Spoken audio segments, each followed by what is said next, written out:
Assalamualaikum warahmatullahi wabarakatuh.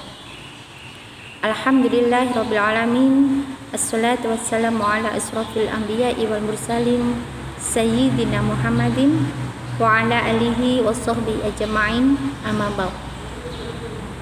Pertama-tama, marilah kita panjatkan puji syukur kehadirat Allah Subhanahu wa taala yang telah memberikan kita rahmah, hidayah, serta karunia-Nya yang tak terhingga sampai pada hari ini.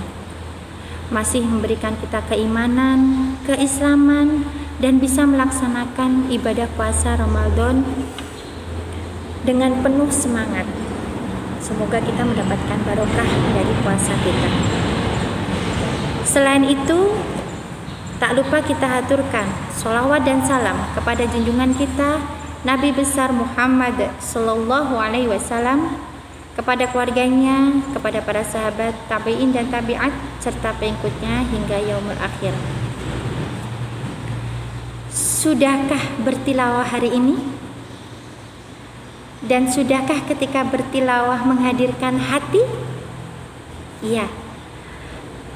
Ustazah hari ini ingin berkultum tentang salah satu adab yang Ustazah sudah jelaskan sebelumnya, ya, yaitu tentang khusyuk dalam bertilawah Al-Quran, yang dimana ketika kita khusyuk bertilawah Al-Quran berarti kita berusaha menghadirkan hati kita ketika membaca ayat-ayat suci Al-Quran, seperti kita mendapatkan email atau surat. Kalau surat kayaknya ini ya sudah jarang. Email biasanya, email atau mungkin chat.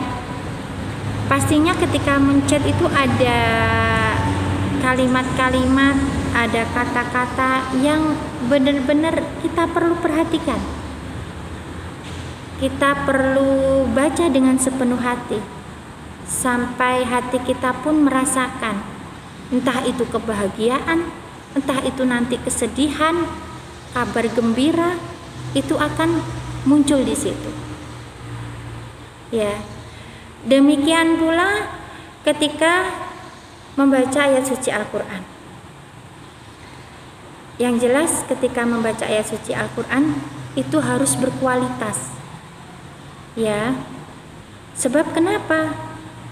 Yang kita baca itu adalah firman Allah, yang dimana itu berasal dari zat yang menciptakan kita, ya, yang dimana ayat suci Al-Quran itu merupakan petunjuk hidup kita. Kita berusaha menghadirkan hati kita, ya, merasa bahwa ayat-ayat tersebut itu ditujukan untuk diri kita.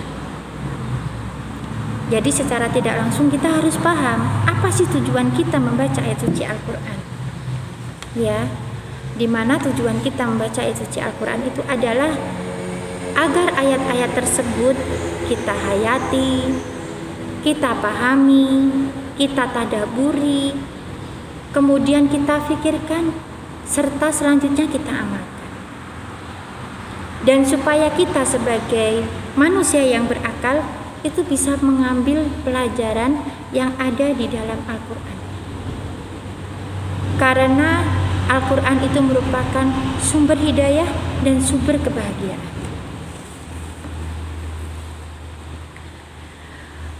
Menghadirkan hati dan merasa bahwa ayat-ayat itu ditujukan secara khusus buat kita itu adalah cara untuk mencapai khusyuk.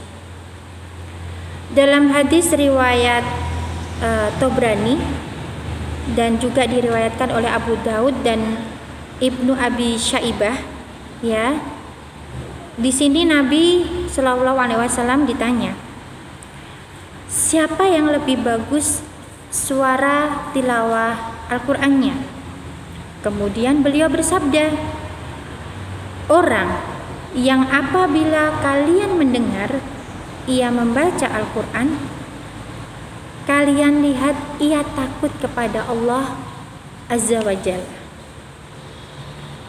Jadi indikasi kita bisa lihat adalah ketika orang itu ketika membaca ayat suci Al-Quran itu kemudian menangis saat membacanya. Terlebih ketika menjumpai ayat-ayat yang menunjukkan kabar tentang azab-azab. Karenanya di sini kita dianjurkan untuk menangis. Bahkan apabila tidak bisa menangis, maka kita harus berusaha bagaimana caranya kita harus menangis. Dasarnya apa?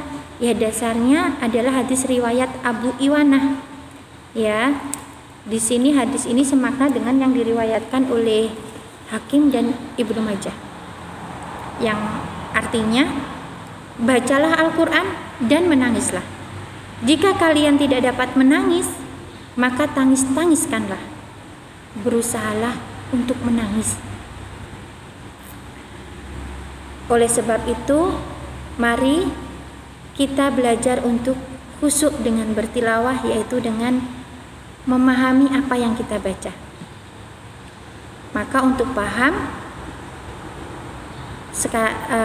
kita terkadang memang harus membagi waktu, yaitu dengan membaca terjemahannya. Jadi kita paham apa isi dari ayat tersebut. Dengan begitu kita bisa khusyuk membaca Al-Quran, sehingga kita bisa menghadirkan hati kita. Ya, insya Allah itu dari Ustazah tentang kultum tentang khusyuk membaca Al-Quran. Semoga kita semuanya bisa mempraktekkannya dalam kehidupan sehari-hari. Apabila ada salahnya, Ustazah mohon maaf karena kekurangan Ustazah pribadi, dan apabila ada benarnya, itu semuanya berasal dari Allah Subhanahu wa taala. Wassalamualaikum warahmatullahi wabarakatuh.